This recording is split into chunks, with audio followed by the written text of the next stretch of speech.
तो क्या हो गया, पासपोर्ट हासिल करके लोग जर्मन का हंसते हैं, आप रो रहे हो? नहीं, थोड़ा सा इमोशनल हो गई। मैंने सोचा नहीं था इतनी जल्दी सब कुछ हो जाएगा, इसलिए है ना। मतलब इजराइल, पैलेस्टाइन, ईरान, ये जो जो कुछ भी हो रहा है उसका आप सपोर्ट करते हो कि ये बहुत नहीं? अलग था यार। ये अलग सा सवाल था, ये तो मैंने तैयारी ही नहीं की थी, मैं तो दंग रह गई फिर।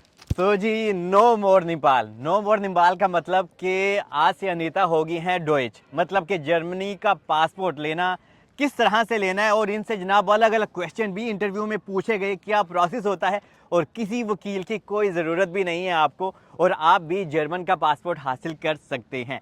सबसे पहले vielen Dank und congratulations. Thank you very much. Und ich bin so glücklich, weil dass du deine Ziel gefunden in Deutschland. So, Dankeschön, sehr danke, ja. Und das habe ich echt viel gearbeitet und das habe ich verdient. Oh, good, yeah, that's so.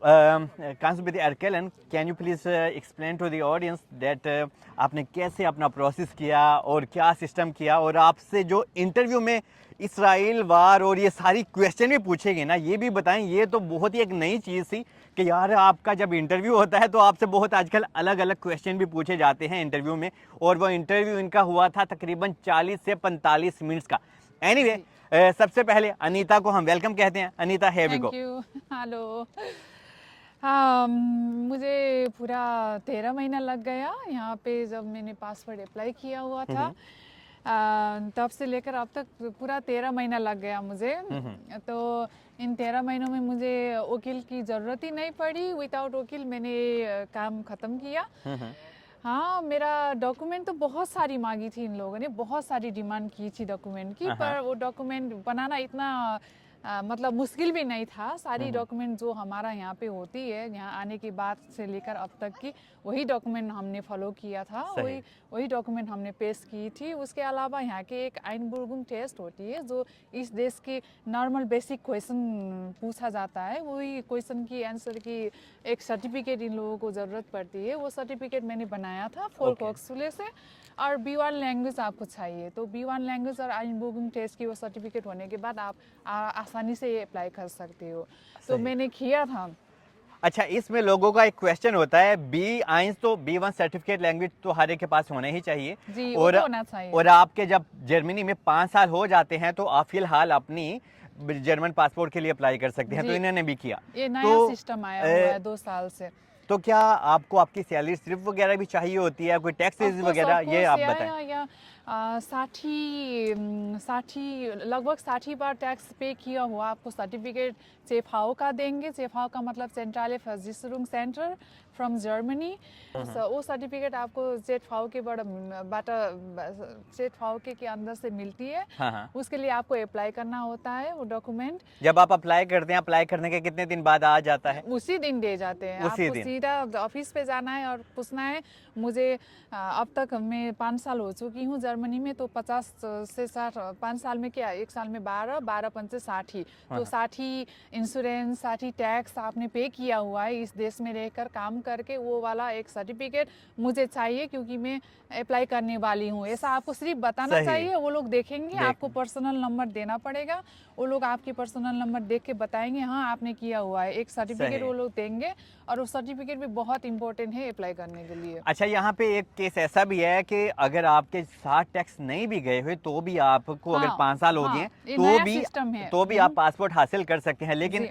Officially ये तो काम कर रही हैं और इनकी salary भी बहुत अच्छी हाई फाई है, लेकिन अगर आपको 5 साल हो गया है तो आपके 60 टैक्स पूरे नहीं है, फिर भी आप जर्मन पासपोर्ट के लिए अप्लाई कर सकते हैं। अच्छा, यहाँ पे ये चीज़ अभी बता दें कि आपको कोई वकील आपने नहीं किया? ओ नो नो नो, मैंने वकील नहीं किया। मैंने सिर्फ इंटरनेट से फॉर्म प्रिंट आउट किया और वो फॉर्म को अच्छी तरह से मैंने फिलअप किया। और वो फॉर्म फिलअप करने के बाद आपके लास्ट 3 मंथ की सैलरी स्लिप आपको चाहिए। वो सैलरी स्लिप मैंने डॉक्यूमेंट के साथ पेश किया था। और उसके 5-6 महीने बाद मुझे एक लेटर आया। लेटर में लिखा हुआ था कि आपकी डॉक्यूमेंट हमें मिल चुका है और क्या क्या डॉक्यूमेंट फर्दर ज़रूरी पड़ सकती है वो हम आपको बोलते रहो, खींच रहा हूँ खुशी में। ईमेल करके हम आपको बताएंगे। ऐसा कुछ ईमेल आया था मुझे, और एक पोस्ट भी आई थी। और वो पोस्ट आने के 2 महीने बाद उन लोगों ने मुझे मेरे जो मैं जहाँ से आती हूँ, यहाँ मैं नेपाल से हूँ, तो जो मेरे जन्म दर था उसको बर्थ सर्टिफिकेट कहते हैं, वो बर्थ सर्टिफिकेट जर्मनी जर्मनी में ट्रांसलेशन की हुई सही। Birth certificate plus original from Nepal. Origin from Nepal. हाँ, वो दोनों चाहिए ऐसा कुछ उन लोगों ने डिमांड किया हुआ था। अच्छा। तो मैंने वो भी पेश किया, ठीक है। सही। वो बेगलाव भी क्यों करना पड़ता है, यहाँ की ट्रांसलेटर जो यहाँ की सरकार से मान्यता प्राप्त है, मतलब अलाउबन है, उसी से आपको एक ट्रांसलेशन सर्टिफिकेट बनाना होता है जर्मनी लैंग्वेज में बर्थ सर्टिफिकेट का। सही। तो ओरिजिनल और जर्मनी लैंग्वेज का वो जो ट्रांसलेटर सर्टिफिकेट है वो आपको साथ में पेश करके फिर सेंड करना सही। पड़ता है। चलिए ये भी आप बता दें कि आपके तकरीबन कितने महीने लगे, कितने महीने बाद आपका इंटरव्यू आया, और जो मेन क्वेश्चन थे वो शॉर्ट सा बता दें लोगों को। हाँ, 13 महीना इंगेजाम ऑल ओवर में 13 महीना लगा मुझे। उन लोगों ने कहा था स्टार्टिंग में जब मैंने मेरे डॉक्यूमेंट सेंड किया हुआ था, उन लोगों ने कहा था 18 महीने तक लग सकते हैं। मुझे लगा ओ माय गॉड, 18 महीने ठीक है, करूँगी, मुझे अभी इतना ज़रूरी भी नहीं है, तो वकील क्यों फॉलो करूँगी, सही। बेकार के पैसे ऐसे इधर ही क्यों, ऐसे ही क्यों वेस्ट करना। हाँ तो अल्लाह, इतना पैसा जमा करती हूँ, कहाँ लेके जाओगी, नहीं। वकील कर लेते ना। नहीं, अच्छा अच्छा, अच्छी बात है, अच्छी बात है। मेरे पास परमानेंट कार्ड थे ना पहले से, तो अच्छा। मुझे क्यों जरूरत थी सही वकील है, की। मजाक है। तो सही मैंने है। ऐसे ही मैंने कर दिया, ठीक है, ऐसे ही कर दिया। तो वो 6 महीने बाद लेटर आने के बाद 2 महीने बाद वो लेटर आई, मुझे डॉक्यूमेंट पेश करना है। डॉक्यूमेंट पेश करने के बाद उन लोगों ने डायरेक्ट मुझे एक इंटरव्यू के लिए बुलाने के लिए और पैसा पे करने के लिए फिर 4 महीने बाद मुझे एक ईमेल आ गया और क्या फोन बात भी है। आ गया। क्या तो मैं तो बात है। दंग रह गई, इतनी जल्दी इन लोगों ने तो 18 महीना कहा था। तो लगभग 12 से 13 महीने में कंप्लीट हो गया। क्या बात है। ये मार्च 2026 का महीना तो आपके लिए बहुत ही लकी है। हाँ। और इंटरव्यू में वो 5 सवाल 4 सवाल कौन कौन से थे, मेन बता दें जरा।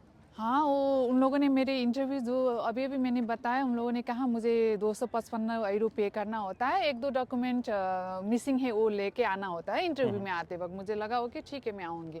तो उन लोगों ने वो ईमेल में एक क्वेश्चन मुझे सेंड किया, मुझे 2 सवाल के बारे में अच्छी से तैयारी करके आना है। मैं तो दंग रह गई क्यों तैयारी करके आना है, क्या पूछने वाले हैं ये लोग। उन लोगों ने 2 सवाल वहाँ पे लिखा हुआ था, मेंशन बोर्ड है उन गेवाल ठायलुंग। तो अच्छा। मुझे लगा ओ माय गॉड, इसके क्या करना है। तो मैंने उसको अच्छी से मतलब गूगल में रिसर्च करके क्या हुआ है क्या नहीं है, क्या अच्छा है क्या बुरा है, उस सबके पास उसके डिस्क्राइब मैंने कॉपी में लिख कर मतलब पूरा तैयारी के साथ मैं गई थी इंटरव्यू में जाते वक्त। मुझे लगा सिर्फ वही 2 सवाल पूछेंगे, पर उन लोगों ने 2-3 सवाल और ऐड कर दिया। वो कौन से सवाल थे जरा लोगों को बताएं। और इस साइड में जरा आ जाइए, ये भी जरा व्यू दिखाते हैं। इस साइड में आप आ मैं जाइए। थोड़ा नर्वस हो गई थी, पर कोई बात नहीं, वो लोग अच्छे से इंटरव्यू फ्रेंडली होकर इंटरव्यू ले रही थी, तो मैं भी फ्रेंडली होकर आराम से जवाब दे रही थी, आराम से टाइम ले रही थी। लगभग 40-45 मिनट हुआ था। ओके। तो पहला सवाल था डेमोक्रेसी के बारे में। ओके। तो सेकंड सवाल था मेंशन बोर्ड, मतलब इंसान की रक्षा करना कितनी इम्पोर्टेंट है। सही। और गेबाल ठायलुंग मतलब देश में जो होता है ना सर्कल, देश चलने का, एक कंट्री चलने का सर्कल, एक कैसा होता है, कैसे चलता है, ऐसा सवाल था। ओके। और सबसे इम्पोर्टेंट सवाल है जो अभी चल रहा है ना, मतलब इजराइल, पैलेस्टाइन, ईरान, ये जो कुछ भी हो रहा है, इसमें इजराइल का एक्सिस्टेंस रेस्ट के बारे में बताओ और उसका आप सपोर्ट करते हो कि ये बहुत नहीं। अलग था यार। ये अलग सा सवाल था, ये तो मैंने तैयारी ही नहीं की थी, मैं तो दंग रह गई। फिर मैंने कहा हर एक देश को, हर एक कंट्री को अपने आप का रक्षा करने के लिए आर्मी भेजना वो सबका रेस्ट है, मतलब अधिकार है। ऐसा नहीं कि ईरान या पैलेस्टाइन या इजराइल, मेरी कंट्री में अगर ऐसा होता तो मेरे कंट्री को भी अधिकार था। उसका रेस्ट था। मैंने क्या आपने लाइट सा बस जवाब दिया, अच्छा किया, सही बात है। उसका सही है, मतलब इजराइल, हाँ ज्यादा डीप नहीं गई मैं। डीप जाते वक्त वो ज्यादा सवाल पूछ सकते थे, मैंने बस इतना कहा सबको अपना अपना देश की बचाव करने का अधिकार है। और इसके बाद कोई और सवाल? कोई और सवाल उन्होंने कोई? हाँ, उसके बाद फिर उन लोगों ने सवाल किया दूसरा युद्ध के बारे में, दूसरा विश्व ओल्ड वॉर के बारे में। तो ओल्ड वॉर में जो 1933 से 1945 के बीच में जो ओल्ड वॉर हुई थी यहाँ पे जर्मनी में, तो उस वक्त की बारे में थोड़ा थोड़ा पूछा था, मतलब उस वक्त की समय और अभी का ये जो टाइम है, इसमें आप क्या डिफरेंस देख रही हो, क्या डिफरेंस पा रहे हो, और क्या अच्छा क्या बुरा, इसके बारे में कुछ पूछा था। वो तो हमने स्कूल लाइफ में भी पढ़ा हुआ है, तो यहाँ पे और बिल्डिंग के टाइम पे भी पढ़ा हुआ था। क्या बात तो है, वही बात मैंने थोड़ी सी शॉर्टकट में आंसर दी। लगभग 40-45 मिनट का इंटरव्यू हुआ था। उसके बाद उन लोगों ने मुझे कंग्रेचुलेशन करके सीधा वो कुंडे कहते हैं यहाँ के, जैसे हमारे जन्म सर्टिफिकेट कहते हैं, मतलब बर्थ सर्टिफिकेट, यहाँ वो कुंडा कहते हैं, वो कुंडा मेरे हाथ में थमा दिया और सिग्नेचर करने को लगवाया। क्या बात है। तो अभी इनके पास जनाब पासपोर्ट आने वाला है, तकरीबन हो सकता है कि इसी अगले महीने अप्रैल के महीने में इनके पास से पासपोर्ट आ भी जाएगा। वो कुंडे इम्पोर्टेंट था, वो कुंडे के बिना आप पासपोर्ट अप्लाई नहीं कर सकते थे। सही। वो कुंडे आने के बाद 2 हफ्ते में आपका नागरिकता मतलब वो सर्टिफिकेट आएगा हाउस वाइज, उसके बाद आपका पासपोर्ट आएगा, मतलब 1 महीने के अंदर मेरी दोनों आएगी। तो अनीता अभी थोड़ी सेंटी भी हो गई थी, रोने लग गई थी कि मुझे पासपोर्ट मिल गया, तो अभी मुझे नेपाली सिटीजनशिप छोड़नी होगी, क्योंकि अभी नेपाल का अलग सीन है यहाँ पे। तो एनीवे ये बहुत बड़ा अचीव है, बहुत बड़ा गोल आपने अचीव किया है, क्योंकि यहाँ पे मेहनत किया, उस बिल्डिंग की है, यहाँ पे आके मेहनत की है, तब कहीं जाके आपने ये गोल हासिल किया जी। है। तो ये सारा प्रोसेस था जो आपको गाइड कर दिया कि ऑनलाइन आपने खुद ही फॉर्म वगैरह फिल करना है, सारे काम आपने खुद करने हैं, तो आपको किसी वकील को भी 500 या 1000 यूरो देने की कोई ज़रूरत नहीं। अगर आप वकील भी करते हैं तो भी आपके 6 से 8 महीने आराम से लग जाते हैं। लगेगा, और वकील का फी बहुत महंगा है। बहुत महंगा है, ये मैंने 500,000 एमी फिर भी आपका दिल रखने के लिए कह दिया। लेकिन आप अकेले ही करें, आपको किसी की ज़रूरत है ही नहीं, क्योंकि आपका अगर 1 साल में फ्री ऑफ कास्ट होता है तो क्यों नहीं। और हाँ, वो अप्लाई करते वक्त मुझे नेपाल के पीसीसी सर्टिफिकेट भी नहीं चाहिए थी, मतलब पुलिस क्लियरेंस सर्टिफिकेट वो मुझे नहीं चाहिए थी। Okay. Thank you very much.